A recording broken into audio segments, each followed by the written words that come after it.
नमस्ते all of you. हमारी आवाज आप सभी को आ रही है? क्लियर? ओके। स्क्रीन दिख रही है? ओके। आप सभी सुनिश्चित स्थान पर बैठ जाइए। सभी लोग कैमरे को ऑन कर लें। दोनों हाथ ज्ञान मुद्रा में, आंखें सहजता से बंद रखें। कमर गर्दन सीधी रखें। ईश्वरीय चेतना, दैवी सत्ता का स्मरण करते हुए 3 बार दीर्घ ओम का उच्चारण एक साथ, एक स्वर में। ओ।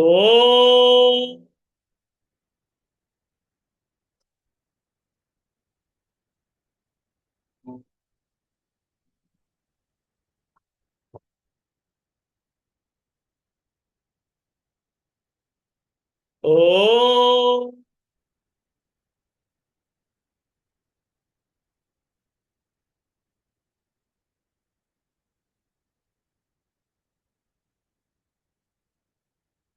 ओ।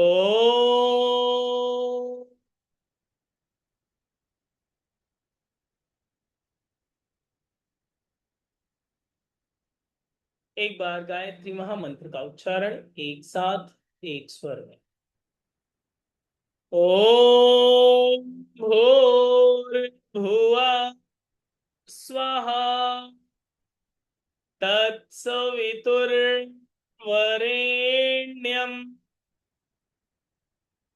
भर्गो देवस्य धीमहि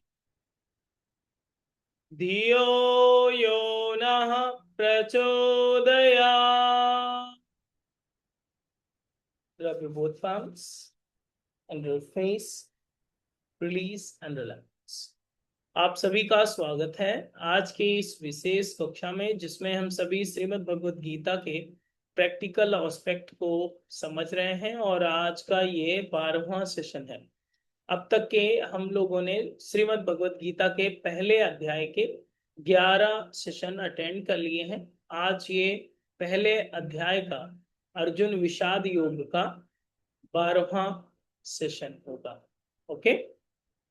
सो अब तक हम लोगों ने जो श्लोक अटेंड किए हैं 35 नंबर श्लोक तक पढ़ लिया है। आप सभी के पास श्रीमद् भगवद गीता की बुक है? यस, आपके पास है। आपके पास नहीं हो तो हमारे यहाँ से ले जाए, और अगर नहीं ले जा सकते तो हमारे यहाँ से नहीं ले जा सकते अगर, तो एक ले लीजिए, छोटी कोई पुस्तक आप ले लीजिए, ताकि आपको श्लोक भी समझ में आए और उसका अर्थ भी समझ में आए, और इसके बाद उसके बारे में भी समझ में आना चाहिए, वो ज्यादा जरूरी है। अब तक हम लोगों ने 35 नंबर श्लोक पहले अध्याय के अर्जुन विषाद योग के 35 नंबर श्लोक तक पढ़ा था। आज हम लोग 36 नंबर श्लोक से लेंगे, जिसमें महाराज अर्जुन कहते हैं 36 में, हे जनार्दन, धृतराष्ट्र के पुत्रों को मारकर हमें क्या प्रसन्नता होगी? इन आताताइयों को मारकर तो हमें पाप ही लगेगा। ये 36 में कहते हैं। ओके, 1/36। इसके पीछे का थोड़ा सा मोटिव समझिए कि अर्जुन महाराज ऐसा क्यों कह रहे हैं। जैसे कि अपनी बात किसी को मनवानी होती है, फॉर एग्जाम्पल केस कोर्ट में जब जाता है तो वकील 1 बाय 1 पॉइंट अपने रखता है जज के सामने कि उसके फेवर में फैसला हो। यस, ठीक इसी तरह से अर्जुन महाराज भी अपने व्यू ऑफ पॉइंट को रखते हैं भगवान कृष्ण के सामने कि हमें युद्ध क्यों नहीं करना चाहिए। ओके। पहला view of point, point wise वो अपनी बात को बताते हैं। 36 में उन्होंने क्या कहा कि ये आताताई है। आताताई का मतलब समझते हैं? ताई की दूसरी ताई। आताताई ऐसा नहीं होता है, ठीक है।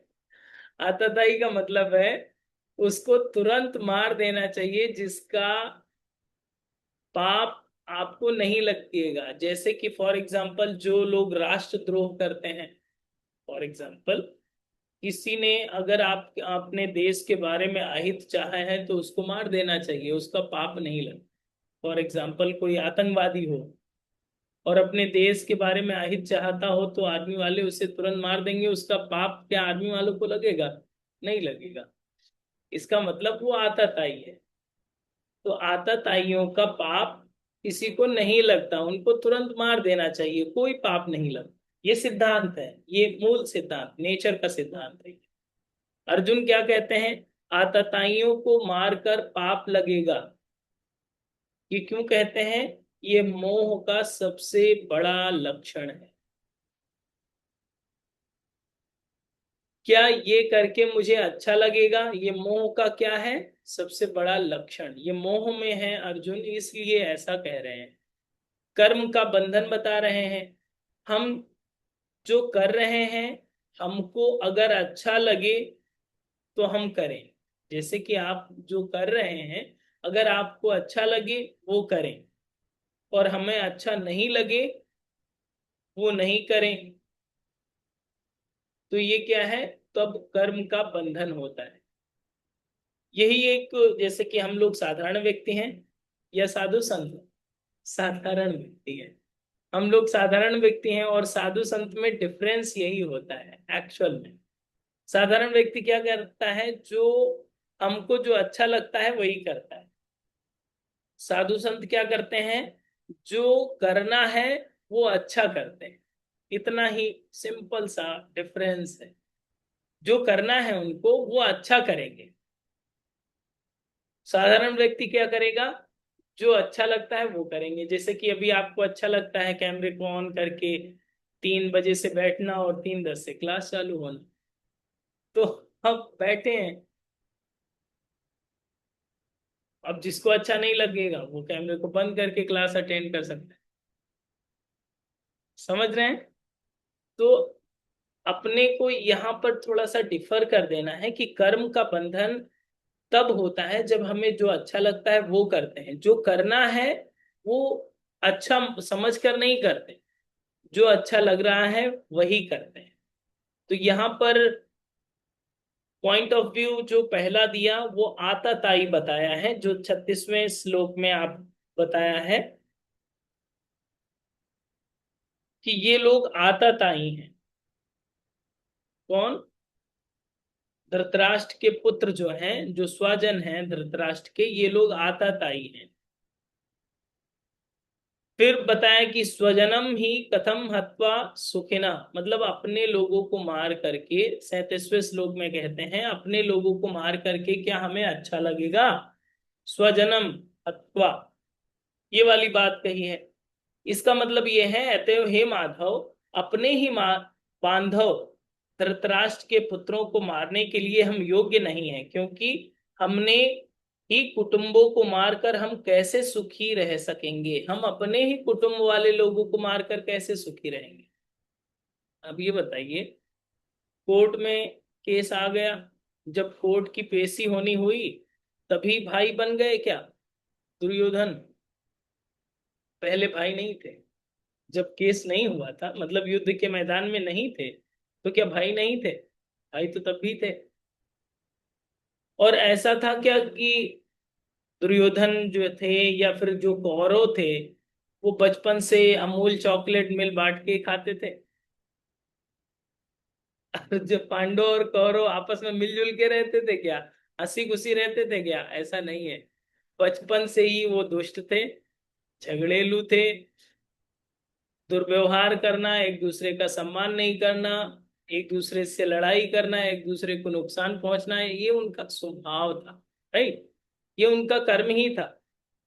तो आज अगर अर्जुन महाराज को ये भाईचारा याद आ रहा है तो इसका मतलब क्या है? मोह, ममता।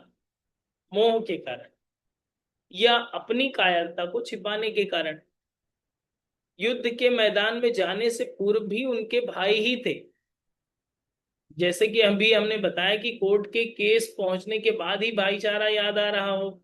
जैसे केस लड़ने को है अभी, जज साहब फैसला सुनाने वाले हैं और आपको भाईचारा याद आ रहा है कि नहीं, मुझे गलती हो गई थी, अपने ही भाइयों पर हमने केस कर दिया था, अब मैं केस वापस ले रहा हूं। तो ये तो बात गड़बड़ हो गई। ये ज्ञान नहीं है। ये ज्ञान नहीं हो गया कि ज्ञान प्रकट हो गया, अभी तुमको दृष्टि हो गई, अभी आंखें खुल गई, अभी भाईचारा याद आया। ये ज्ञान नहीं है। ज्ञान के कारण निर्माण हुआ ये मोह नहीं है। ये जो वैराग्य उत्पन्न हुआ है ये ज्ञान के कारण नहीं हुआ है। ये ज्ञान के कारण होता तो युद्ध का प्रश्न ही नहीं बनता, युद्ध के मैदान में जाते ही नहीं। अगर ये ज्ञान के कारण होता तो अपने को मारने की खुशी नहीं होती, लेकिन दूसरों को मारना पड़े तो बहुत अच्छा लगता है। अपने को मारने की खुशी कभी नहीं होती, लेकिन दूसरों को मारना पड़े तो क्या अच्छा लगता है। तो यहाँ पर बात क्या आ गई, जो स्वजन की बात कहा अर्जुन महाराज ने कि स्वजन अपने लोग हैं, इनको कैसे मारे, दूसरों को तो मार सकते हैं। कहने का मतलब तो यही है, ये अपने लोग हैं इनको हम कैसे मारे, दूसरे लोग होते युद्ध में तो उनको तो मारते, चल चल जाता, लेकिन ये अपने लोग हैं मतलब स्वजन। ये भी मोह का ये दूसरा पॉइंट ऑफ व्यू निकल के आया। पहले क्या बताया, ये आताताई हैं लेकिन अपने ही स्वजन हैं, अपने ही भाई हैं। माना कि ये दुष्ट हैं अत्याचारी हैं, लेकिन भाई तो अपने हैं। फिर दूसरे में बताया है कि स्वजन है और ये अपने भाइयों को मारकर हमें क्या मिलेगा, दूसरा पॉइंट बताया। अब इस चीज को थोड़ा सा एक कहानी के तौर पर आप समझें तो समझ में आएगा। मैं अभी कुछ समय पहले हरिद्वार गया था, अक्सर जाता रहता हूँ। एक कहानी आपको बताते हैं। तो वहां पर एक लोग मिल गए, मैं नहीं जानता था लेकिन वो जानते थे मुझे। कहा नमस्ते सर, आपसे हमने कोर्स किया है। कोई भी कोर्स किया होगा, बहुत सारे कोर्स चलते हैं, तो कोई कोर्स किया होगा। तो उन्होंने कहा कि हमने सर आपसे कोर्स किया है, आप बहुत अच्छा बोलते हैं, अच्छा समझाते हैं। हमने भी पूछा कौन सा कोर्स किया है, तो उन्होंने बताया, डिटेल बताया। हमने कहा ठीक है, बहुत अच्छा सर, आप यहाँ पे कैसे। तो उन्होंने बताया टहलने आए थे और संयोग से आपसे मुलाकात हो गई, थोड़ा समय दीजिए तो थोड़ा सा बातचीत हो जाए तो मुझे भी अच्छा लगेगा। हमने कहा ठीक है बिल्कुल, हमारे स्टूडेंट है तो टाइम तो देना पड़ेगा। तो बैठे बातचीत करने लगे। फिर उनका ज्ञान शुरू हो गया, ज्ञान देना उन्होंने शुरू किया कि सर सब जगह बहुत करप्शन है। मैंने कहा ठीक है। फिर उन्होंने कहा सर मोरल कल्चर जो होता है, जैसे संस्कृति, जैसे कि आप लोग यंग लोग हैं फिर भी संस्कृति को इतना फॉलो करते हैं, आप गीता की क्लास ले रहे हैं, बहुत सारी चीजें अच्छी अच्छी बताते हैं, हमें अच्छा लगता है। तो हमें अच्छा लग रहा था, हमने कहा ठीक है। हमारे पास टाइम कम था एक्चुअल में, ठीक है, हमें और कहीं भी जाना था, शेड्यूल था पूरा समय का। तो उन्होंने 20-30 मिनट ऐसे ही बोला, फिर कहा कि इस बात को लेकर के हम बहुत परेशान हैं कि लोग कल्चर को फॉलो नहीं करते, अपनी भारतीय संस्कृति को भूलते जा रहे हैं, करप्शन बढ़ता जा रहा है, तो क्या करें। इस बात को लेकर के हम बहुत व्यथित हैं, हरिद्वार भी आए हैं टहलने। हमने कहा सच बात बताइए, समस्या क्या है। तो उन्होंने कहा नहीं यही समस्या है। हमने कहा ठीक है, कसम खा के बताइए कि यही समस्या है, इसी समस्या से परेशान है। तो उन्होंने कहा कि नहीं समस्या ये तो नहीं है, लेकिन समस्या कुछ और है, इसलिए हम आपको ये बताना चाहते हैं। समस्या जानते हैं क्या थी। तो हमने उनसे ऐसे ही कहा कि आपकी समस्या हम समझते हैं, तो हम बता दें आपकी क्या समस्या है। वैसे हम त्रिकालदर्शी नहीं है, फिर भी हमें थोड़ा सा गेस लग जाता है कि आपकी प्रॉब्लम क्या है। तो उन्होंने कहा बताइए सर। हमने कहा ऐसी कोई बात होगी, 100% यही बात है कि आपके घर का कोई सदस्य होगा और आपकी बात नहीं मानता होगा, इसलिए आप ये बात हमसे कह रहे हैं। तो उन्होंने कहा हाँ सर, यही मेन बात तो यही है। समझ रहे हैं बात को। तो सेम चीज यहाँ पर अर्जुन महाराज के पास है। अपनी जो मेन दुख है उसे स्वीकार करने की हिम्मत नहीं होती है हम लोगों को, और उसको फिलोसफिकल रूप देने का, फिर हम लोग फिलोसफर हो जाते हैं, ज्ञान देने लगते हैं। समझे कि अपनी जो मेन बात है वो नहीं कह सकते, तो हम ज्ञान देना शुरू कर देते हैं। अरे सोसाइटी में बहुत करप्शन है, सब मोरल वैल्यू गिरती जा रही है, कोई बात समझता नहीं है। अरे बहुत अच्छे लोग भी हैं, बहुत कुछ अच्छा भी हो रहा है, पता है आपको, बहुत कुछ अच्छा हो रहा है और बुरा तो हो ही रहा है। ऐसा नहीं है। और ये कब नहीं हुआ है, हमेशा हुआ है। जब देवता और असुर लड़ रहे थे तभी तो बुरा भी हो रहा था और अच्छा भी हो रहा था, वो तो चलता ही रहा है हमेशा से। लेकिन ये जब जब व्यक्ति का अपने फ्रस्ट्रेशन को छिपाना होता है तो वो फिलोसफर बन जाता है। ये हम लोगों का नेचर है और ये हम सभी के साथ भी ऐसा होता है। यस या नो? अपने फ्रस्ट्रेशन को लिख लीजिए। अपने फ्रस्ट्रेशन को छुपाने के लिए व्यक्ति फिलोसफर का सहारा, वो दार्शनिक विचार व्यक्त करने लगता है। समाज में ऐसा हो रहा है, ऐसा होना चाहिए, ऐसा नहीं होना चाहिए। मतलब बहुत सारे ज्ञानी आपको मिल जाएंगे आपको ज्ञान देने को। आपको प्रश्न, आपके व्यक्ति अपने जीवन से जब जुड़ा हुआ प्रश्न होता है तो उसे ब्लर करने के लिए ये सब चीजों का सहारा लेने लगे। सेम चीज यहाँ पर अर्जुन महाराज के साथ हो रही थी। पहला पॉइंट दिया आताताई है, दूसरे पॉइंट में क्या कहा 37वें श्लोक में कि ये स्वजन है, इनको मार के हमें क्या मिलेगा। और फिर 38वें श्लोक अगर आपके पास श्रीमद् भगवत गीता हो तो आप पढ़िए, उसमें ये कहते हैं, हमारे पास है, हम आपको पढ़ के सुना देते हैं। यद्यपि लोभ से भ्रष्ट चित्त हुए ये लोग कुल के नाश से उत्पन्न दोषों और मित्रों से विरोध करने वाले पाप में ही दिखते हैं, तो भी हे जनार्दन कुल के नाश से उत्पन्न दोष जानने वाले हम लोगों को इस पाप से हटने के लिए क्यों नहीं विचार करना चाहिए। मतलब हम जानते हैं ये लोग दुष्ट हैं, नहीं जानते हैं ये क्या कर रहे हैं, कुल का नाश कर रहे हैं। हम लोग तो ज्ञानी हैं। यहां पर भी तीसरा पॉइंट रखते हैं, हम लोग तो समझदार हैं, इस मीटिंग में जुड़े हुए हैं, कैमरे को ऑन किए हुए हैं। हम पापियों के पीछे क्यों पड़े, वो दुष्ट है, दुष्ट को ऐसे ही छोड़ देते। कुलाचार की बात की, कुल धर्म की बात की, मतलब कुल धर्म और कुलाचार की बात कर रहे हैं यहाँ पे। Just 1 minute.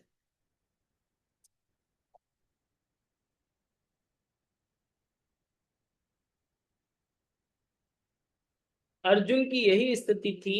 ये जो करुणा और मोह में उत्पन्न हुआ था वो किसके लिए हुआ था वो भी नोट डाउन कर लीजिए। ये स्थिति, ये जो एक्सप्लेनेशन उन्होंने दिया है कि ये दुष्ट थे, ये इसलिए हमको युद्ध छोड़ देना चाहिए, ये करुणा और मोह के कारण उत्पन्न हुआ। और वो दो ही व्यक्ति थे जिनको देख करके ये स्थिति अर्जुन में आई, द्रोणाचार्य और भीष्माचार्य। दो लोग थे जो इनके स्वजन थे। द्रोणाचार्य और भीष्माचार्य को देख करके इनके सामने ये मोह वाली स्थिति उत्पन्न हुई। लेकिन अर्जुन ने अपनी कायरता को छिपाने के लिए सार्वजनिक रूप इसको दिया है, बिल्कुल जनरलाइजेशन वाला रूप दिया है। और धृतराष्ट्र के पुत्रों को मारकर जो मेरे भाई हैं वो कैसे मारे जा सकते हैं हमारे द्वारा। क्या कौरव पांडव बचपन से एक दूसरे से, जैसे कि हमने अभी पहले कहा कि चॉकलेट बांटकर नहीं खाते थे, वो आपस में मारपीट ही करते थे, वो आपस में दुष्टता ही करते थे। अगर अर्जुन ऐसे बोल रहे हैं तो स्पष्ट हो जाता है कि अपने मोह को छिपाने के लिए, इस मोह के राक्षस को पहचानने की समस्या दूर करने के लिए हम लोग गीता की क्लास को ज्वाइन किए। आपको ये राक्षस परेशान करता है जो अर्जुन को कर रहा था, यही राक्षस हम लोगों को कभी कभी परेशान करता है, तभी तो हम लोग परेशान होते हैं। जिस तरह से अर्जुन महाराज को इस राक्षस ने घेर लिया, मोह रूपी राक्षस ने घेरा, इसी राक्षस को दूर करने के लिए हम लोग श्रीमद् भगवत गीता का अध्ययन अध्यापन कर रहे हैं। ओके, कर रहे हैं कि नहीं? तो इस क्लास के माध्यम से हम सभी इसको आत्मसात करेंगे, अपने लाइफ में अप्लाई करेंगे और इससे रिजल्ट पाएंगे। देखिए, श्रीमद् भगवत गीता एक प्रकार का ऐसा ग्रंथ है जो हम सभी की लाइफ को चेंज कर सकता है। लेकिन ठीक उसी तरह से जैसे एक टीचर होता है, एक गुरु होता है, तो गुरु के दो प्रकार के शिष्य होते हैं। लिख लीजिए, गुरु के दो प्रकार के शिष्य होते हैं। एक जो शिष्यत्व को स्वीकार करते हैं, जो शिष्य बनकर रहते हैं, और एक भक्त बनकर रहते हैं। ठीक है, एक भक्त बनकर रहते हैं और एक शिष्य बनकर रहते हैं। जो शिष्य बनकर रहते हैं वो शिष्य लोग जो है बदलाव करते हैं। किसके अंदर? जो गुरु होता है वो शिष्य के अंदर बदलाव करता है और गुरुत्व को धारण करने की सामर्थ्य उत्पन्न करता है। समझ रहे हैं बात को? थोड़ा सा और डाइल्यूट करके बता। गुरु के द्वारा शिष्य बदलकर अपना उद्धार कर लेता है, ये लाइन समझ में आ जाए। ठीक है, जो शिष्य लोग होते हैं गुरु के द्वारा शिष्य अपने को बदल लेता है और अपना उद्धार कर लेता है। ठीक है, लेकिन जो जिस गुरु के भक्त लोग होते हैं, ओके, भक्त लोग जानते हैं क्या करते हैं? भक्त के द्वारा गुरु बदल जाता है और अपना सत्यानाश कर लेता है गुरु। ठीक है, भक्त वाला व्यक्ति जानते हैं वो गुरु को ही बताता रहेगा, वो मनवाता रहेगा, अपनी बात को मनवाता रहेगा। गुरु जी ऐसा करिए, नहीं ऐसा करवा दीजिए, नहीं ऐसा करवा दीजिए, नहीं ऐसा करवा दीजिए। तो अभी क्या स्थिति है अर्जुन महाराज की? भक्त वाली स्थिति, क्योंकि प्रिय बहुत है भगवान को, अर्जुन बहुत प्रिय है, परम मित्र है, लेकिन भगवान बदलने वाले नहीं। भगवान को जो करना है वही करेंगे। अभी कर क्या रहा है अर्जुन? भक्त वाली स्थिति में आकर के अपनी बात मनवाने की पूरी कोशिश की जा रही है। 35 से लेकर के अब आगे के जितने भी श्लोक हैं उसमें यही किया जा रहा है। तो हम लोगों को भक्त वाला शिष्य बनना है या शिष्य वाला शिष्य बनना है? शिष्य वाला। अपने को बदलना है, जो बताया जा रहा है उसका अनुपालन करना पड़ेगा, चेंज करना पड़ेगा अपनी लाइफ। तो चीजें, आपका जीवन बदलेगा, हम लोग का जीवन श्रेष्ठ होगा, जो चीजें बताई जा रही। ओके, भक्त केवल मनवाने का काम करता है। नहीं गुरुजी ऐसा करिए, नहीं गुरुजी ऐसा कर लीजिए, नहीं गुरुजी कैमरा नहीं खोलेंगे, ऐसे ही काम चला लीजिए। तो भक्त वाली स्थिति ऐसी होती है, लेकिन हम लोगों को शिष्य वाली स्थिति में रहना है, ताकि हम लोगों के जीवन में चेंज आए, हम लोगों के जीवन में बदलाव आ जाए। क्लियर? अब 38 नंबर श्लोक में क्या कहते हैं? लोभोपतः चेतसाम, ऐसा शब्द आता है इसमें। यही बात यहां पर भी कही गई है, लोभोपतः चेतसाम। मोह का तीसरा लक्षण जो बताया जाता है यहां पर रिफ्लेक्ट होता है कि तीसरा पॉइंट बताते हैं, जो व्यक्ति अपने को समझदार समझता है। यहाँ पर अर्जुन महाराज ने 38 में कहा है कि ये लोग लोभी हैं, ये लोग समझदार नहीं हैं, हम लोग तो समझदार हैं। तो जो व्यक्ति अपने को समझदार समझ करके दूसरे को नासमझ समझता है, इससे बड़ा मोह का कोई दूसरा लक्षण नहीं। सबसे बड़ा मोह का लक्षण है जो अपने आप को समझदार समझे और दूसरों को मूर्ख समझे। कि अर्जुन महाराज यही कहते हैं 38 में कि ये लोग तो मूर्ख हैं, ये लोग तो नासमझ हैं, पापी हैं, लेकिन हम लोग तो समझदार हैं। हम लोग ऐसा गलत काम क्यों करें? हमारी अच्छाई के कारण दूसरों को बुरा कहने लगते हैं जब हम, तो ये मोह के कारण होता है। अपनी अच्छाई ही दिख रही है और दूसरों को बुरा कह रहे हैं, वो अच्छाई नहीं रह जाती, फिर वो क्या हो जाता है? मोह का लक्षण हो जाता है। इसका ध्यान रखना चाहिए। क्लियर? मोह का लक्षण समझ में आ रहा है? आपको होता है कभी कभी मोह का लक्षण? हाँ होता है, मनुष्य होने के नाते जरूर होगा। ठीक है, अब ये मोह का भयानक लक्षण किस तरह से दूर हो सकता है? दूसरों की बुराई गिनना शुरू कर देना अर्जुन ने सबसे पहले आरंभ कर दिया है। भयानक लक्षण कैसा समझ में आ गया हम लोगों को कि मोह में है अर्जुन, जब आप दूसरों को की बुराई गिनना शुरू कर देते हैं। जैसे सबसे पहले 36 में क्या कहा? आता ताई, ताई की ताई नहीं, आता ताई कहा। ठीक है, आताताई कहा, फिर कहा दुर्बुद्धि हैं 37 में, फिर कहा लोभी हैं, फिर अहंकारी कहा है, फिर अब नासमझ कह रहे हैं। मतलब एक लंबी लिस्ट बता दिया। ये किसको कह रहे हैं?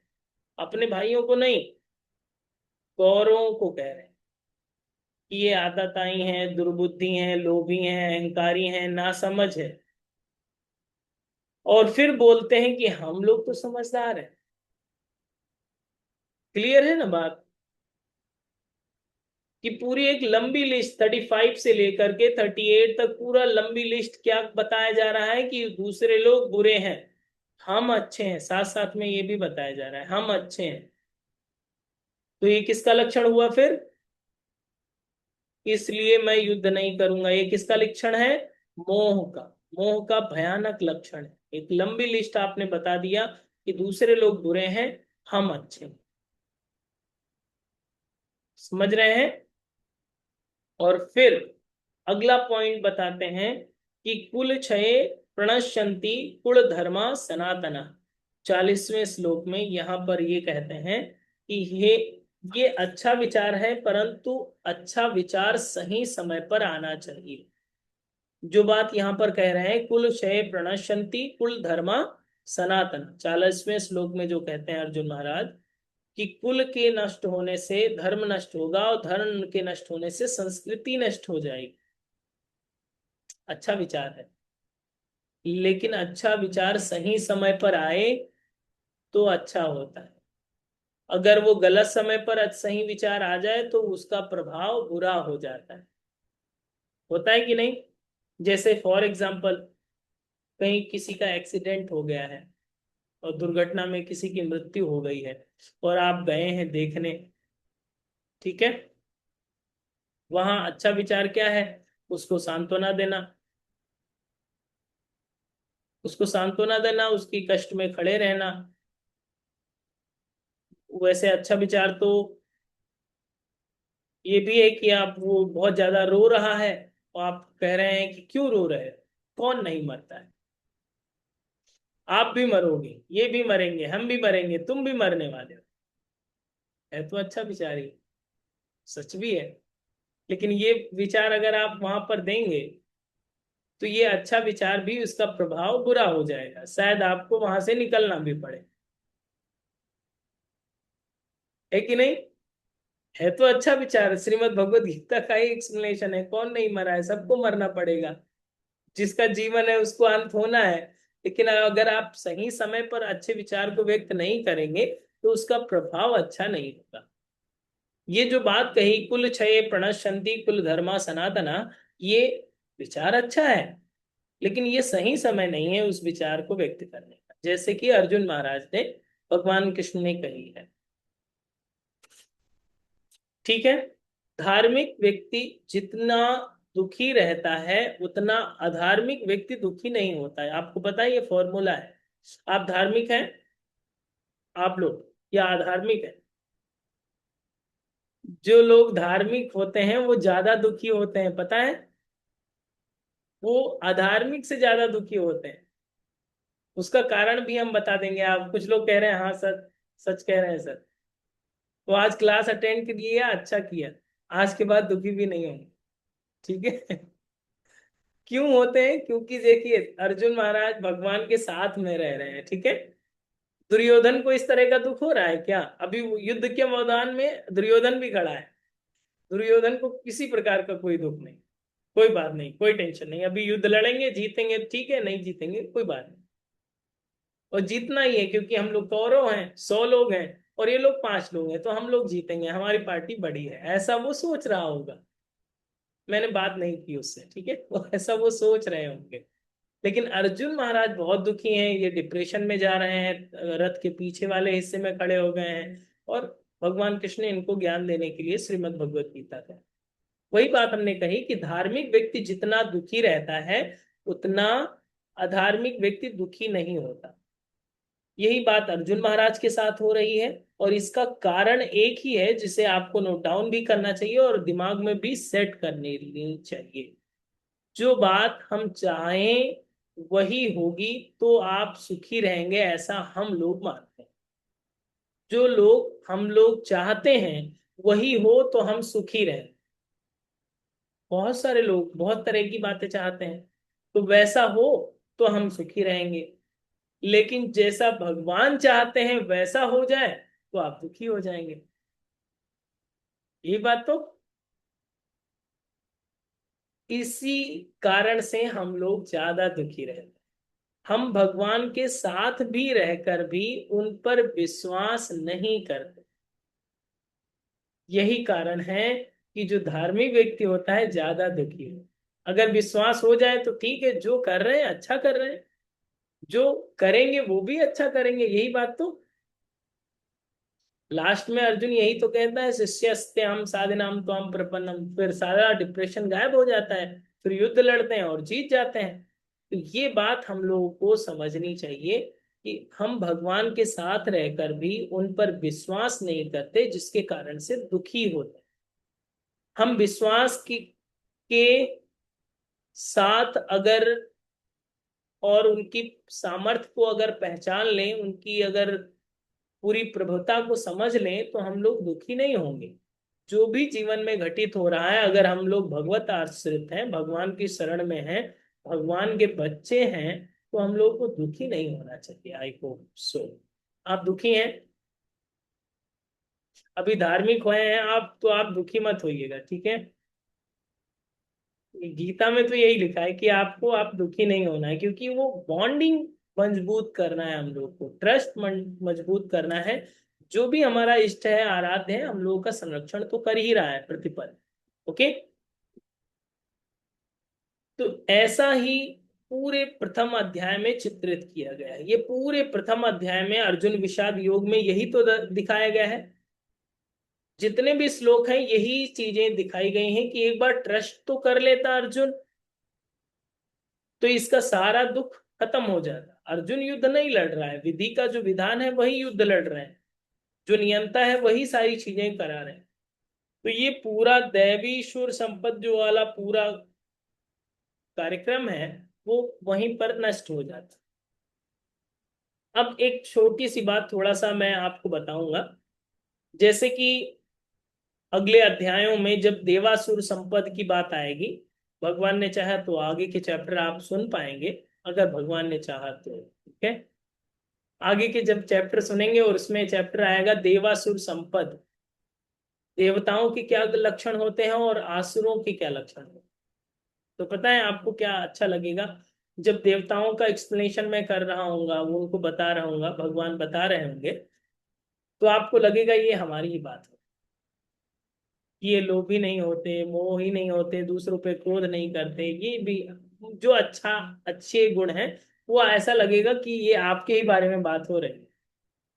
और जैसे ही असुरों की बात आएगी कि ये क्रोधी होते हैं, दूसरे से ज्वलन करते हैं, ईर्ष्या करते हैं, और भी बहुत सारे दुर्गुण आएंगे, तो आपको लगेगा पड़ोसी की बात हो रही।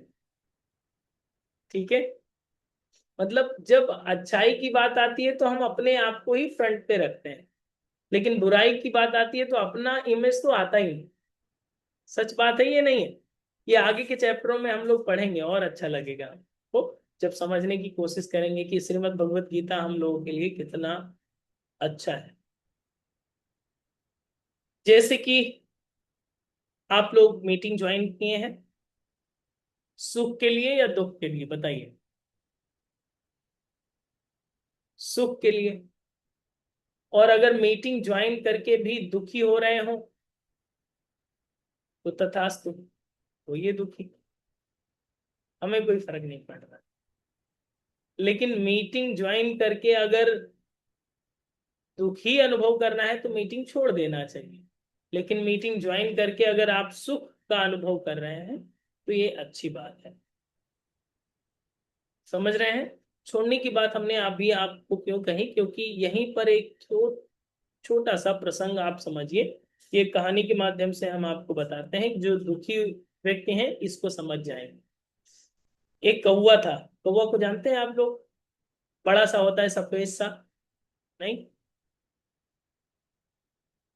काला होता है कौवा, ठीक है, कौवा आप जानते। एक कौवा था, और कौवे को एक मांस का टुकड़ा मिल गया, तो कहीं से उठाया और दूर सोच रहा था थोड़ा सा एकांत में जाएंगे और फिर बाद में उसे भोजन के रूप में ग्रहण करेंगे भगवान का स्मरण कर। ठीक है। तो वो दूर जा रहा था उड़ते उड़ते, तब तक उस कौवे पर नजर कुछ चील की पड़ गई, बाज की पड़ गई, और भी दो तीन पक्षियों की पड़ गई। तो वो लोग उसके पीछे पड़ गए, ये ऐसे कैसे लेके जा रहा है, हम लोग अटैक करेंगे, इसका छीन लेते हैं। तो वो बहुत परेशान, और तेजी से उड़ रहा था और चील लोग और उसको परेशान कर रहे थे। जब ज्यादा थक गया वो, तो कौवे ने जानते हैं क्या किया, वो मांस का टुकड़ा जो मुंह में दबाए हुआ था चोंच में, उसे छोड़ दिया। और जितने भी चील कौवे थे, उसका पीछा वहीं से करना छोड़ दिया।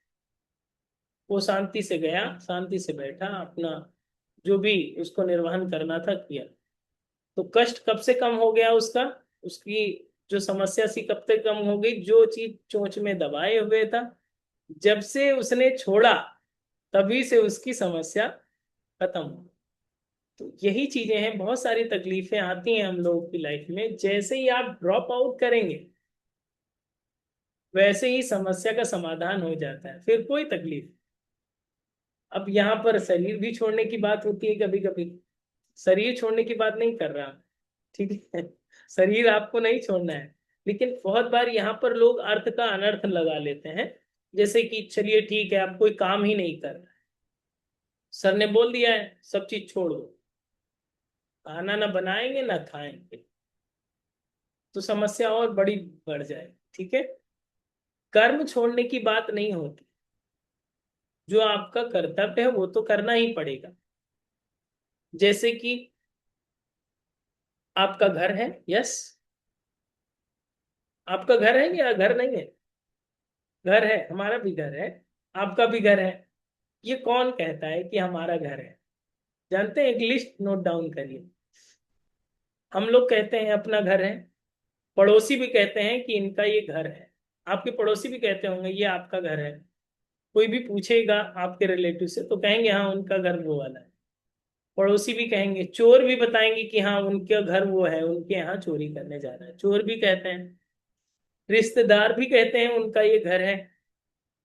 और पता है कौन कौन कहता है, छिपकली कहती है कि इनका घर। ठीक है। खटमल कहता है इनका घर है, बिच्छू कहते हैं इनके घर है, कीड़े मकोड़े भी कहते हैं इनका घर है। लेकिन आप घर से पूछिए किसका घर, तो घर हंसता है कि आज तक किसी का हुआ नहीं, यहाँ पर बहुत सारे लोग आए हैं अपना कह करके चले गए। खटमल, छिपकली, बिच्छू, ये सब लोग तो कहते हैं, रिश्तेदार इवन भी कहते हैं, आपके पड़ोसी भी कहेंगे, और आप भी यही बात कहते हैं, अभी भी आपने कहा था कि आपका घर है किसी का नहीं। अब सोचिए कितने लोग आके और अपना कहकर चले गए कि अपना है। घर तो हंसता होगा जब ये बात उससे पूछी जाती होगी, अगर वो बोलता तो पूछते हम लोग, तो वो हंसता कि आज तक तो किसी का हुआ नहीं है, मैं जहां था वही हूँ। कितने लोग आकर के और चले गए हैं, और ये ज्यों का त्यों है, ये भूमि, ये धरती, ये वसुंधरा वहीं पर है। यह केवल अर्थ और काम के पीछे नहीं है, ये केवल केवल घर के पीछे ये बात नहीं लागू होती, ये धर्म में भी लागू होती। अर्थ और काम में ही नहीं, धर्म में भी ये चीजें लागू होने वाली होती हैं कि हम लोग पकड़ते हैं, एक दूसरी चीज को पकड़ लेते हैं, छोड़ते नहीं। जो पकड़ने का स्वभाव है, यही हम लोगों को कष्ट में डाल। कर्म, काम से आपको सुख नहीं मिल सकता, त्याग से सुख मिलता है। कर्म से, काम से आपको परमात्मा प्राप्त नहीं होता, भगवान की प्राप्ति नहीं होती, लेकिन त्याग से आपको परमात्मा की प्राप्ति होती है। त्याग से आप परमात्मा प्राप्त कर सकते। फिर हम करेंगे क्या, गुस्से में काम करना छोड़ देंगे, कर्म का त्याग करना छोड़ देते हैं। चलो ठीक है, आज से सर ने बता दिया, सही टाइम पे गीता की क्लास सुन ली, और आज से काम करना बंद। तो कर्म को त्यागने से आपका कुछ भी नहीं बदलेगा, लेकिन यहाँ पर जो हम लोग को त्याग करना चाहिए, ये समझना चाहिए कि जिसको हम अपना समझते हैं वो अपना है ही नहीं एक्चुअल में। ये समझना ही त्याग होता है, और कुछ नहीं त्याग करना है।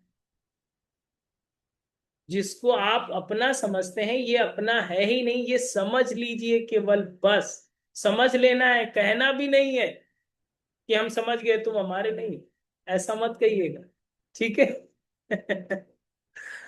आप ये समझ लेना ही केवल त्याग है। इस त्याग को अगर आपने अपना लिया, एक्सेप्ट कर लिया, तो आप समझ लीजिए आप परमात्मा को प्राप्त कर सकते हैं। इसको समझना ही सबसे बड़ा त्याग है जो आपके पास है, जो आपने अपना समझ रखा है। इसको अब आप अपना मत समझिए, तभी से आपको कोई दुख ही नहीं होगा। घर में कुछ भी टूट जाए, ठीक है, ब्रह्मार्पणम, परमात्मा ने जो किया है वही होगा। बन जाए तो भी कोई बात नहीं, प्रसन्न है आप, बिगड़ जाए तो भी आप प्रसन्न है। ये कितना अच्छा फॉर्मूला है कि नहीं है? मतलब त्याग करने की कोई चीज नहीं है, आपको कोई काम नहीं छोड़ देना है कि आज शाम का डिनर नहीं बनेगा, संडे स्पेशल में नियम लिया है हमने, ऐसा नहीं है। ऐसा कुछ भी नहीं है कि आप आज से काम करना बंद कर देंगे। बस जो चीज अपना आपने पकड़ रखा है, ये पकड़ने वाली जो प्रवृत्ति है, इंटरनली मेंटली जो आपने अटैच कर रखा है, उसको ड्रॉप आउट कर दीजिए मन में। बोलना भी नहीं, कहना भी नहीं। फिर वहीं से आपको रिलैक्स फील होगा, वहीं से आपको रिफ्रेश फील होगा कि वाह बहुत अच्छा, आज से ही लाइट लगने लगा। वही वाली स्थिति, कौवे वाली स्थिति हम लोगों की भी। जैसे ही आप चोट से छोड़ेंगे, वैसे ही आपकी सारी समस्या गायब हो जाए, आप शांति से अपना जीवन निर्वहन कर सकते। ठीक है, त्याग समझ गए क्या त्याग करना है? ओके, चलिए आज से करेंगे, पक्का? चलिए, ठीक है। एग्जाम्पल के लिए समझ लीजिए, हम अपने अपने संस्कार के अनुसार अपने इष्ट को चुनते हैं। जो बात पहले कही है 40वें श्लोक में कि कुल धर्म का पालन करना चाहिए, या कुलाचार नष्ट हो जाएगा जिससे संस्कृति नष्ट हो जाएगी, उस बात पर आते हैं। हम सभी अपने अपने संस्कार के अनुसार अपने इष्ट को चुनते हैं। जैसे किसी को शंकर भगवान बहुत अच्छे लगते हैं, किसी को भगवान कृष्ण बहुत अच्छे लगते हैं, किसी को राम जी बहुत अच्छे लगते हैं। अब जिनको कृष्ण जी अच्छे लगते हैं, उनको राम जी की बात कहेंगे तो कहेंगे हाँ वही भगवान जो हमेशा दुखी रहते थे, हमेशा रोते रहते थे, राम जी। जीवन में हमेशा उन्होंने कष्ट सहा है। कृष्ण भगवान जिनको अच्छे नहीं लगते, राम जी अच्छे लगते हैं, वो अलग अपनी कैरेक्टरिस्टिक्स बताएंगे, उनकी अलग गुण बताएंगे। तो ये हम लोग अपने अपने पूर्व संस्कार के अनुसार अपने इष्ट को चुनते हैं। पूर्व जन्म और पूर्व संस्कारों के कारण इष्ट को चुनते हैं। आज इस जन्म में जो भी आपको अच्छा लग रहा है, इसका मतलब आप अच्छे गुणों वाले व्यक्ति हैं।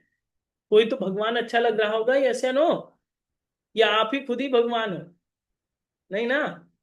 तब तो ठीक है। तो अगर आपको कोई भगवान अच्छा लग रहा है, इसका मतलब आपका कोई ना कोई कनेक्शन तो है। ये साइंस कहता है, ये आपको श्रीमद् भगवत गीता का दर्शन कहता है कि आपके कोई तो पूर्व संस्कार हैं जो आपको अच्छी चीजों से जोड़ कर रखे हैं। समझ रहे हैं?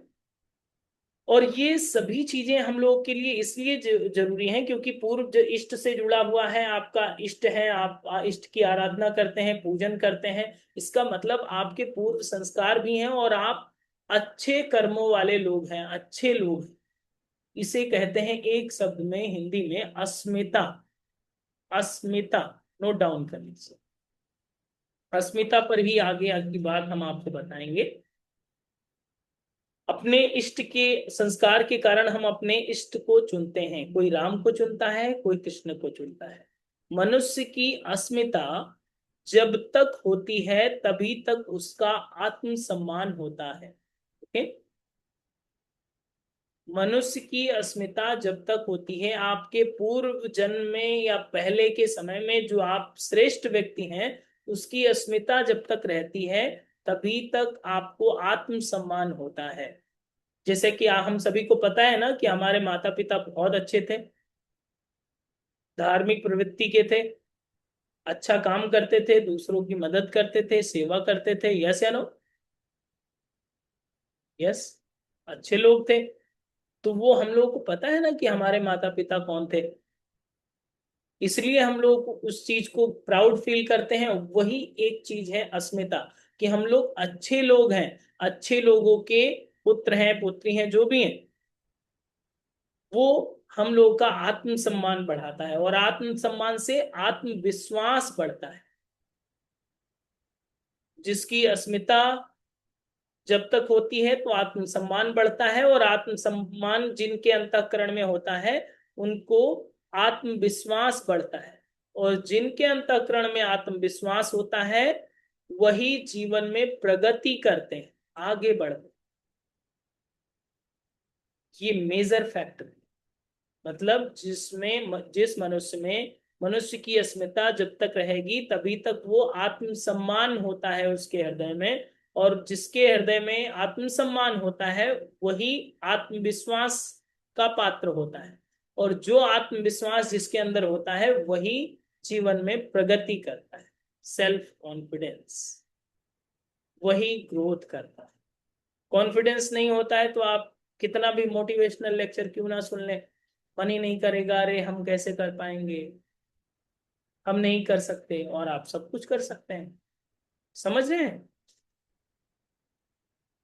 तभी हमारे धर्म और संस्कृति भी श्रेष्ठ बनती है। जब जीवन में प्रगति करता है व्यक्ति, मनुष्य जब प्रगति करता है, तभी हमारी भारतीय संस्कृति भी श्रेष्ठ बनती है, हमारा धर्म भी श्रेष्ठ बनता है। जैसे कि फॉर एग्जाम्पल आप योगा टीचर हैं, एक्सपर्ट हैं, आपने नॉलेज हासिल किया, आपने योग टीचर बन गए, दूसरों को आप टीच कर रहे हैं, तो उससे क्या हुआ, आप केवल टीचर ही नहीं बने, आपकी संस्कृति भी श्रेष्ठ बनी। आप जिसके भी फॉलोवर हैं, जो भी आप फॉलो करते हैं, आपको देखकर लोग फॉलो करने लगते हैं। यस या नो? जो भी श्रेष्ठ लोग हैं, जैसे कि आप सुबह जल्दी उठते हैं तो आपको देख करके लोग भी जल्दी उठते हैं। यस या नो? आपकी ही चीज को वो लोग भी फॉलो करने लगते हैं, मतलब अच्छी चीजों का फिर विस्तार होने लगता है, धर्म और संस्कृति भी श्रेष्ठ होने लगती है।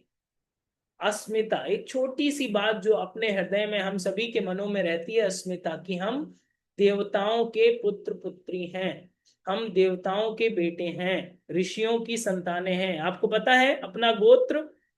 गोत्र पता है अपना अपना? हाँ, तो गोत्र सप्तऋषियों के नाम पे ही होते हैं, आपको पता होगा। तो सप्तऋषियों के नाम पे ही है। आपको पता है जल प्रलय हुआ था, इसके बाद में सप्तऋषि बचे थे, उन्हीं से पूरा विश्व संसार बसाया गया था। याद है ना? कथा तो आपको पता ही होगा, कहानी। तो उसी उन्हीं नामों पर हम लोगों के गोत्र हैं। तो अलग अलग गोत्र हैं, यानी इसका मतलब है हम लोग ऋषियों की संतान हैं। ऐसे नहीं है जो श्रीमद् भगवत गीता की क्लास अटेंड कर रहे हैं, हम लोग ऋषियों की संतानें हैं, इसलिए गीता की क्लास सुन रहे हैं और अच्छा भी लग रहा है। समझ रहे हैं बात को? तो ये अस्मिता हमारे अंदर है, हम सभी के अंदर है, इसलिए आत्मसम्मान भी जन्म ले रहा है, और आत्मसम्मान के साथ आत्मविश्वास भी हो रहा है, और तभी इसी आत्मविश्वास को लेकर के हम लोग जीवन में प्रगति भी करेंगे। समझ रहे हैं? यही बात अर्जुन महाराज कहते हैं कि संस्कृति नष्ट हो जाएगी, कुल धर्म नष्ट हो जाएगा, कुलाचार नष्ट हो जाएगा। है तो अच्छी बात। तो ये जघन्य पाप हो जाएगा, इसलिए युद्ध नहीं करना चाहिए। तो आपको, आप क्या कहना चाहेंगे, युद्ध करना चाहिए कि नहीं करना चाहिए? नहीं, ये अच्छी बात तो कह रहे हैं लेकिन गलत समय पे कह रहे हैं। युद्ध तो करना ही पड़ेगा। यस या नो? आपको भी युद्ध करना ही पड़ेगा। अस्मिता की बात समझ में आ गई? हम लोग अपनी अपनी अस्मिता इसीलिए याद करके रखना चाहिए हमेशा, पता होना चाहिए हम लोग कहाँ से जुड़े हुए हैं, पता होना चाहिए कि नहीं? यस, हम लोगों की अपनी अस्मिता पता होना चाहिए। जिस व्यक्ति के जीवन में अपने होने की अस्मिता नहीं होती, ऐसे माता पिता के पुत्र हूं या ऐसे माता पिता की पुत्री हूं, तो वो अच्छा काम कर सकेगा क्या? नहीं। जैसे कि कोई अनाथ व्यक्ति है, तो आप देखेंगे कि वो फिर श्रेष्ठ कामों में संलिप्त ज्यादा नहीं होते, डिस्ट्रैक्ट होने की संभावना ज्यादा होती है, अस्मिता नहीं होती है जब। समझ रहे हैं बात? जब हम अपने आप को श्रेष्ठ जोड़ कर के रखते हैं तो व्यक्ति अपने जीवन में नियंत्रण प्राप्त कर सकता है। फॉर एग्जाम्पल, एक उम्र तक हम लोग के पेरेंट्स हम लोग को गाइड करते हैं और उनके अंडर गाइडेंस में हम लोग ग्रोथ करते हैं, और एक डर भी रहता है कि अगर गलत करेंगे तो माता पिता हैं वो भी कहीं ना कहीं हमको डांटेंगे, राइट। लेकिन एक समय के बाद में आपके ऊपर कोई नहीं होता, आप ही ऑनर हो जाते हैं। उस समय आपको गलत करने की स्वतंत्रता भी हो सकती है। वहां पर ये अस्मिता आपको नियंत्रित रखती है कि आप अच्छे लोग हैं तो बुरा काम कैसे कर सकते। हम ऐसे माता पिता की संतान है जो लोगों ने बहुत अच्छे अच्छे कार्यों को किया है, तो हम इतना गलत काम कैसे कर सकते हैं। अपने जीवन पर एक नियंत्रण आ जाता है अगर अस्मिता रही तो। लेकिन आज के मॉडर्न समय में इसी अस्मिता को फाउंडेशन समझा जा रहा है कि हमको फ्री रहना है, हमको किसी बाउंडेशन में नहीं रहना है। हम हमें कोई बाउंडेशन नहीं चाहिए, हम फ्रीली सोच सकते हैं, अपने मन का कर सकते हैं, अपने मन का चल सकते हैं। वहीं पर स्वतंत्रता आ जाती है, और स्वतंत्रता के कारण अपने चरित्र में चिंतन में गिरावट आ जाती और फिर समस्याएं उत्पन्न हो जाती। अस्मिता हमेशा याद रखनी चाहिए कि हम लोग अच्छे लोग हैं, श्रेष्ठ लोग हैं, और इस अस्मिता को याद करते हुए हम लोग को अपने आप पर नियंत्रण पाना संभव हो जाता है। वरना बहुत सारे लोग शराब पीते होंगे, बहुत सारे लोग दुर्व्यसन करते होंगे, तंबाकू खाते हैं, बीड़ी पीते हैं, सिगरेट पीते हैं, तो बहुत सारे लोग ये भी बोलते हैं कि क्या करें, आदत नहीं छूटती, कंट्रोल ही नहीं होता। क्यों कंट्रोल नहीं हो रहा है? अस्मिता। क्या उनका जो गोत्र होगा वो उसी तरह के लोग होंगे कि ऋषि लोग सिगरेट पीते होंगे? नहीं, वो भी किसी न किसी ऋषियों की ही संतानें होंगी ना, उनकी वंशावली भी तो ऐसी ही होगी।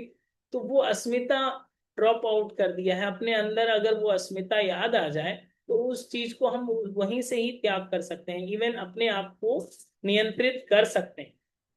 और ये स्वच्छंदता जब आ जाती है तो व्यक्ति अपने आप को नियंत्रित नहीं कर पाता, कंट्रोल नहीं कर पाता, और फिर अपने व्यक्तित्व में, अपने जीवन में दुखों का अंबार लग जाता है और कष्टों से भरा जीवन हो जाता है, जिसे कहते हैं पूरा जीवन कष्ट ही कष्ट है। अब क्या करें, गम भुलाने के लिए सिगरेट ही फूंक लेते हैं। तब आपको ऐसे भी लोग मिलेंगे, समझ रहे हैं? तब वो अपना कष्ट छिपाने के लिए बहुत सारी चीजें अपनाते हैं। अपना देश, अपना जो विश्व है, पूरे विश्व की अगर नजर देखी जाए, अपने पूरे देश में, पूरे भारतवर्ष की अगर बात करें, तो यहाँ पर कोई भी देश का व्यक्ति देखता है तो उसे आध्यात्मिक दृष्टि से देखता है, आध्यात्मिक सौंदर्य देखना चाहता है। आप कहीं भी चले जाइए, चाहे आप ऋषिकेश जाएं कभी, तो आपको बहुत सारे फॉरेनर घूमते हुए नजर आएंगे। आपको पता है वहां पर इंडिया में जो टहलने लोग आते हैं, ऐसा नहीं है कि वो यहाँ पर जो स्ट्रक्चर बन रहे होते हैं, डेवलपमेंट हो रहा होता है, बड़ी बड़ी फैक्ट्रियां लग रही होती हैं, उसको विजिट करने नहीं आते। ठीक है, आध्यात्मिक सौंदर्य जो है उसे देखने आते हैं। तो हम लोगों को जो पहचान है साधु संतों की तरह ही है, जो एक्चुअल में हम लोग हैं भी, एग्जिस्टेंस रखते हैं। हम लोग साधु संत ही हैं, आप मानिए इस बात को। आप हैं कि नहीं है? हाँ, हम लोग अगर भारतीय हैं तो साधु संतों की तरह ही हैं। उसको अगर अपनी अस्मिता को जान जाए, यही सौंदर्य देखने बहुत सारे फॉरेनर आते हैं हम लोग के इंडिया में, देखते हैं इस सौंदर्य को, आध्यात्मिक सौंदर्य को, और बहुत सारी चीजों को अपना करके अपने देश जाते हैं। ठीक है, तो इसी आधार पर पूरा विश्व पटल पर हम लोग पहचाने भी जा रहे हैं। लेकिन इसी अगर कुलाचार को, कुल धर्म को हम लोग त्याग देंगे या इस अस्मिता को हम लोग भूल जाएंगे, तो वो आत्मविश्वास आएगा ही नहीं। तो हमें भी लगेगा नहीं, इस जन्म, ये जन्म तो यहाँ हो गया, लेकिन अगले जन्म में अमेरिका पैदा होते तो ज्यादा अच्छा था, या दूसरे देश में पैदा होते, वहां ज्यादा डेवलप कंट्री है, वहां ज्यादा डिसिप्लिन लोग हैं, लंदन में पैदा होते, ज्यादा डिसिप्लिन है लोग। ऐसा नहीं, अपनी अस्मिता पता होना चाहिए, हमारी भारतीय परंपरा क्या है और हम किस कल्चर से बिलोंग करते हैं। ये चीजें हम लोग को अगर भान हो जाए तो हम लोग जीवन में और ज्यादा प्रगति कर सकते। इसीलिए कहा गया है कि कुल धर्म कुलाचार वैसे वैसे पालन करना चाहिए जैसे कुल धर्म कुलाचार का आदर नहीं होता जहां पर, वहां पर कुटुंब का सत्यानाश हो जाता है। जैसे कुल धर्म कुलाचार की अगर बात करें तो हम सभी के कुल देवता होते हैं अपने अपने, आपके भी अलग कुल देवता होंगे, हमारे भी अलग कुल देवता हैं, और कुल देवता की अलग विशेष समय पर पूजा भी होती है, पूजा अर्चना होती है, और उसकी एक नियम पद्धति है। जैसे हम सभी के घरों में अलग अलग अपने अपने कुलाचार होते हैं। कुलाचार का मतलब सुबह उठते ही झाड़ू लग जाएगा, पोछा लग जाएगा, इसके बाद में दिया बाती हो जाएगी, इसके बाद में ही कोई खाना खाएगा या कुछ खाएगा। यस, ऐसे नॉर्मल से कुलाचार सब जगह होते हैं, अपने अपने घरों में अलग अलग नियम भी होते हैं।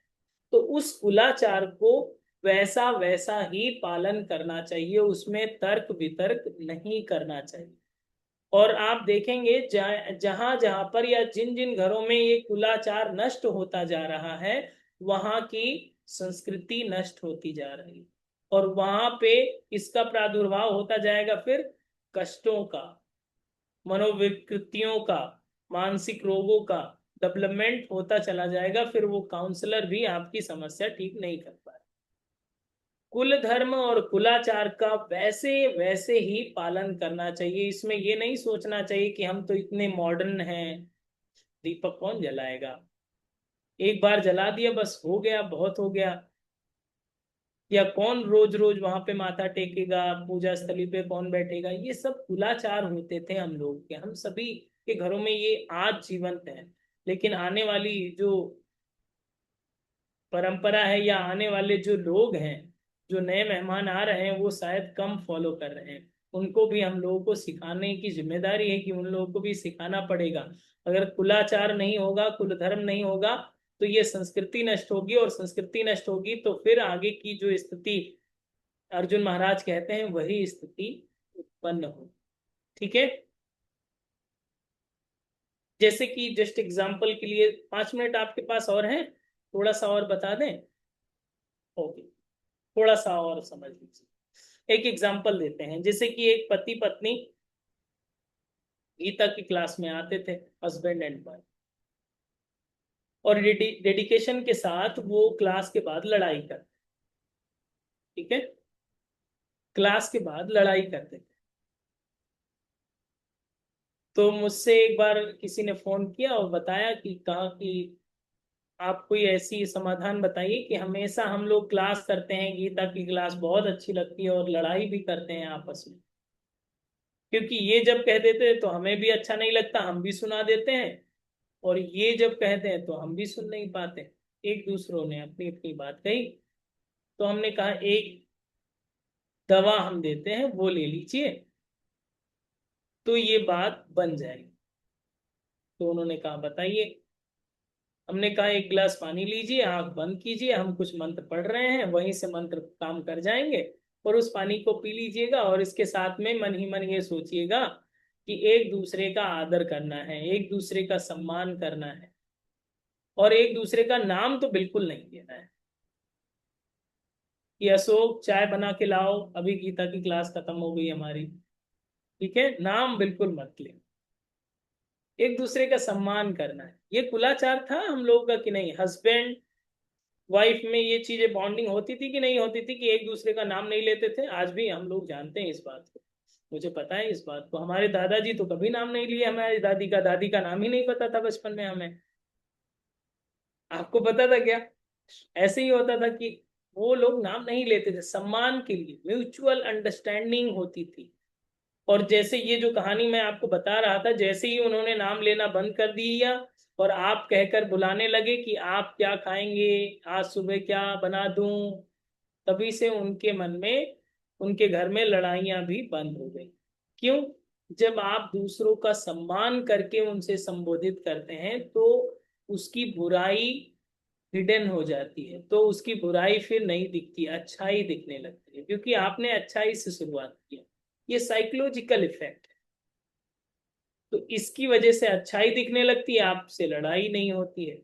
ठीक इसी तरह से मुझे पता है कि अगर कोई बूढ़ा दादा दादी हो, तो दादाजी ये जरूर कहते हैं कि मुन्ने की माँ कहाँ गई है, सुबह से दिखी नहीं। चाहे सुबह से वहीं पे बैठी रहेंगी, अब बूढ़ी दादी हैं तो वहीं पे बैठेंगी और कहीं थोड़ी जाएंगी। झगड़ा करेंगी लेकिन प्रेम से। दादी भी दादाजी से झगड़ा करेंगी लेकिन प्रेम से। क्यों? Mutual understanding, mutual respect for each other. जो आपकी म्यूचुअल अंडरस्टैंडिंग के साथ रिस्पेक्ट है वो मेंटेन होना चाहिए, वो मेन बात है। यही अर्जुन की समस्या थी। यदि कुल नष्ट हो गया तो संस्कृति नष्ट हो जाएगी, संस्कृति नष्ट होगी तो विकृति उत्पन्न होगी। और आजकल तो संस्कृति नष्ट हो रही है, यस या नो? एक दूसरे का रिस्पेक्ट ही नहीं करते लोग, तो विकृति उत्पन्न हो रही है कि नहीं? और जहां विकृति उत्पन्न होती है वहां पर प्रभु का वास नहीं होता, भगवान वहां पर नहीं रुकते, कहते हैं चलो दूसरी जगह शिफ्ट हो जाते, आप तुम लोग लड़ाई करो केवल, हम तो दूसरी जगह शिफ्ट हो। समझ रहे हैं बात को? तो ये चीजें समझना चाहिए। यही अर्जुन की समस्या थी कि अर्जुन ये तर्क दे रहे थे कि कुल नष्ट हो जाएगा, संस्कृति नष्ट हो जाएगी और उससे विकृति उत्पन्न होगी और वहां पर प्रभु का नाश वास नहीं होगा। यही कारण है कि पूरे भारत में सबसे ज्यादा साधु संत पाए जाते हैं। किस देश में सबसे ज्यादा साधु संत पाए जाते हैं? भारत। भारत में ही सबसे ज्यादा साधु संत पाए जाते हैं, क्योंकि व्यक्ति की अस्मिता जागृत होती है तब हम अपने माँ बाप के बच्चे होने का अभिमान करते हैं। हमें प्राउड फील होता है कि हम ऐसे माँ बाप की संतानें हैं। व्यक्ति की अस्मिता जागृत है जब हम भारतीय हैं तो भारतीय बनकर रहें। हैं भारतीय, बनेंगे मॉडर्न। अब बताइए उनकी कहीं इज्जत हो सकती है? आप कितने भी मॉडर्न क्यों ना हो, कहीं भी रिस्पेक्ट नहीं हो। हम हैं नेपाली और हम कहें कि भारतीय हैं तो हमारा फेस कटिंग तो बताएगा हम नेपाली हैं, यस। आप कहीं भी चले जाइए, कोई भी बता देगा आप नेपाली हो, अगर आप नेपाली होंगे तो।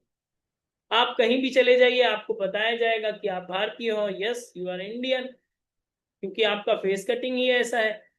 अगर मैं अफ्रीका का होता तो आपको समझ में आता, चाहे जितनी लाइट समझ जल जाती लेकिन हमको समझ में आ जाता ना कि हम अफ्रीका के हैं, यस। तो जो है वो बन के रहेंगे तो आपका सम्मान बना रहेगा, रिस्पेक्ट बना रहेगा। हम लोग हैं भारतीय और बनना चाहते हैं अमेरिका के। सबसे बड़ी कठिनाई यही है, अमेरिका वाले जैसे रहना चाहते। मॉडर्न, मॉडर्न मत बनिए, आप भी भारतीय बनिए और भारतीय होने का प्राउड फील करें।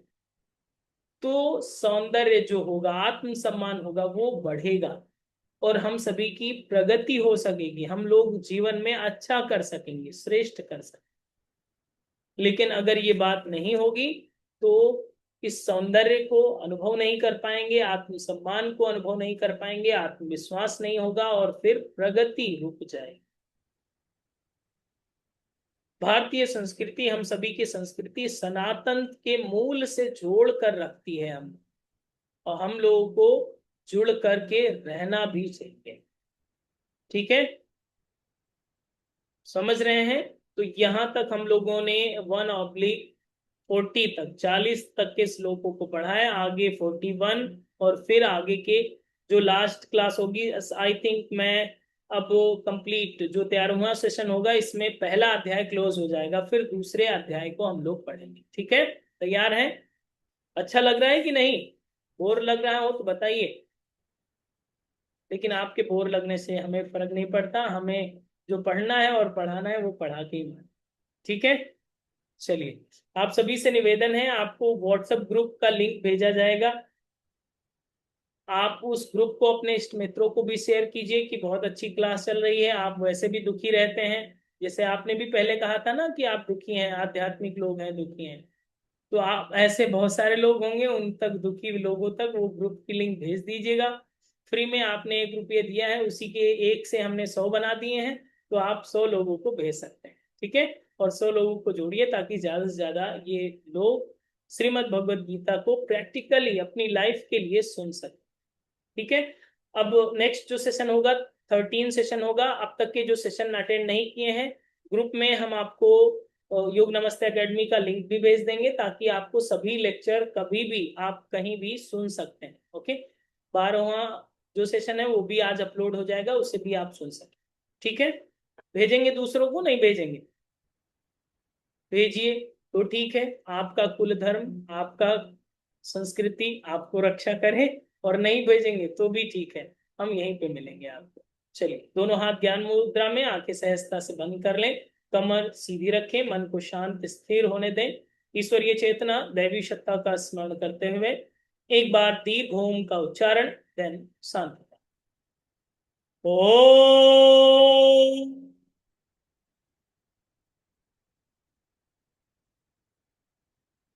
ओम शांति शांति शांति। Drop your both palms under your face, release and relax. Thank you to all. Namaste. मिलते हैं अगले सेशन में। Thank you.